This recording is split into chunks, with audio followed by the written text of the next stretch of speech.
అందరికీ నమస్కారం అండి. అందరూ ఎలా ఉన్నారు? అందరూ కూడా బాగుండాలి. ఆ హరిహరాదుల కృపా కటాక్షాలు అందరూ కూడా కలగాలని కోరుకుంటూ ఇవాళ వీడియోలో హిందువులలో ముఖ్యమైన దేవుళ్ళలో ఆంజనేయ స్వామి ఒకరు. అయితే కష్ట సమయాలలో ఆపద్బాంధవుడిగా కోరిన కోరికలు తీర్చే అభయ ఆంజనేయ స్వామిగా హనుమంతుని పూజిస్తాము. అయితే మనకి ప్రతి ఏటా కూడా 2 హనుమాన్ జయంతులు ఏదో వస్తాయండి. కొందరు చిన్న హనుమాన్ జయంతిగా ఒక రోజుని, పెద్ద హనుమాన్ జయంతిగా ఒక రోజుని జరుపుకుంటారు. అయితే చాలామంది కన్ఫ్యూజన్ అనేది ఉంటుంది. ఎందుకు ఈ 2 హనుమాన్ జయంతులు మనం జరుపుకుంటాము, అంతేకాకుండా ఏ హనుమాన్ జయంతి మనం జరుపుకోవాలి, దాంతోపాటుగా ప్రతి ఏటా కూడా హనుమాన్ జయంతి అని కాకుండా హనుమాన్ మాలను అయితే అందరూ ధరిస్తారండి. ఆ హనుమాన్ మాలని ఎప్పుడు వేసుకోవాలి, ఎప్పుడు విరమించాలి, ఇవన్నీ కూడా మనం డీటెయిల్డ్గా అయితే తెలుసుకుందామండి.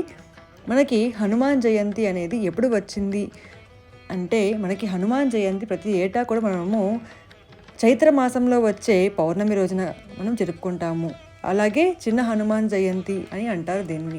మరి పెద్ద హనుమాన్ జయంతి అంటే వైశాఖ మాసంలో వచ్చే ద్వాదశి నాడు మనము హనుమాన్ జయంతి, ఇంకొక హనుమాన్ జయంతిగా జరుపుకుంటారు.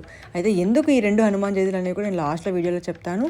ఇప్పుడైతే మనము హనుమాన్ జయంతి రోజున ఏం చేయాలి అంటే, హనుమాన్ జయంతి రోజున ప్రత్యేకంగా స్వామివారికి శ్రీరామ్ అని సింధూరముతో తమలపాకు పైన రాయడం, దాంతోపాటుగా మామిడి పళ్ళు, అరటి పళ్ళు నైవేద్యంగా సమర్పించడం, తమలపాకు మాల వేయటం, వడమాలను సమర్పించడం చేయటం వల్ల మనకి ఉన్న ఆర్థిక సమస్యలు కానీ, ఉద్యోగ సమస్యలు కానీ, పిల్లల పరంగా సంతాన సమస్యలు కానీ అవన్నీ కూడా పోతాయండి. అంతేకాకుండా సుందరకాండ పఠనము, భజన, ఉపవాసం అవన్నీ కూడా చేయవచ్చు. అయితే 2024 ఎప్పుడు వచ్చింది అంటే, నేను చెప్పాను కదండి, ఫస్ట్ అయితే మనకి రెండు మనకి హనుమాన్ జయంతులు వస్తాయి. ఒక హనుమాన్ జయంతి చైత్ర మాసంలో వచ్చే పౌర్ణమి రోజున మనం హనుమాన్ జయంతిగా జరుపుకుంటాము.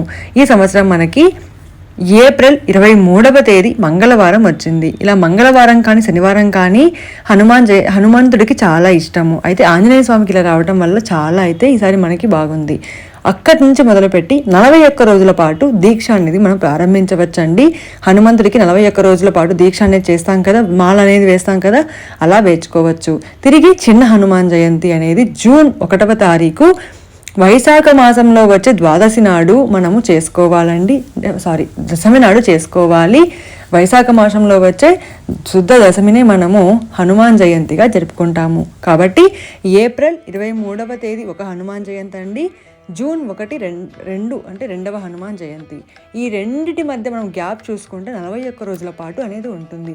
ఈ 41 రోజుల పాటులో మీరు ఏదైనా 5 రోజులు కానీ, 11 రోజులు కానీ, 21 రోజులు కానీ, లేదు పూర్తి మనము మండలం దీక్ష అంటాం కదా, 41 రోజులు కానీ వేసుకోవచ్చు. ఈ 41 రోజుల పాటు దీక్ష అనేది మనం తీసుకొని హనుమాన్ మాలను ధరించవచ్చు. హనుమాన్ మాలని ఎలా వేసుకోవాలి, నియమాలు ఏవి పాటించాలనేది ఒక వీడియో అనేది చేశానండి. ఆ లింక్ నేను మీకు డిస్క్రిప్షన్ బాక్స్లో ఇస్తాను, ఎవరికైనా కావాలనుకుంటే చూసుకోవచ్చు.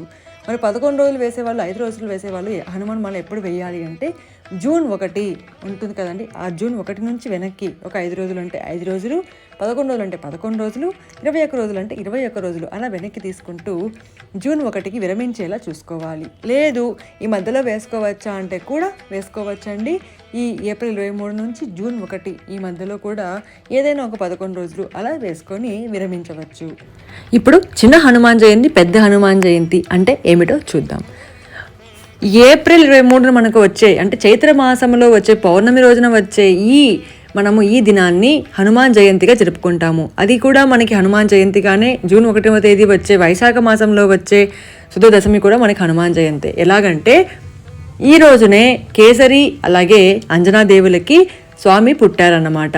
ఆ రోజునే మనము హనుమాన్ జయంతిగా జరుపుకుంటాము. అది చైత్ర పౌర్ణమి రోజున మనం జరుపుకుంటాము. మరి వైశాఖ శుద్ధ దశమి ఏంటంటే, ఆ రోజున సూర్యదేవుడిని మింగడానికి వెళ్ళినప్పుడు తను ఒక మాయలోకి వెళ్ళిపోతారు కదండి, తిరిగి తను పునర్జన్మ అనేది తీసుకుంటారు. ఆ పునర్జన్మ తీసుకున్న రోజే ఈ వైశాఖ శుద్ధ దశమి అనమాట. కాబట్టి ఇలా ఈ రోజున మనము 2 హనుమాన్ జయంతిగా జరుపుకోవచ్చు, ఏది తప్పులేదు. కాకపోతే నార్త్ ఇండియన్స్ వాళ్ళు ఒకటి చేసుకుంటారు, మన సౌత్ ఇండియన్ వాళ్ళు మనము ఒకటి చేసుకుంటాం అనమాట. 2 జరుపుకున్నా పర్వాలేదు, తప్పేం లేదు.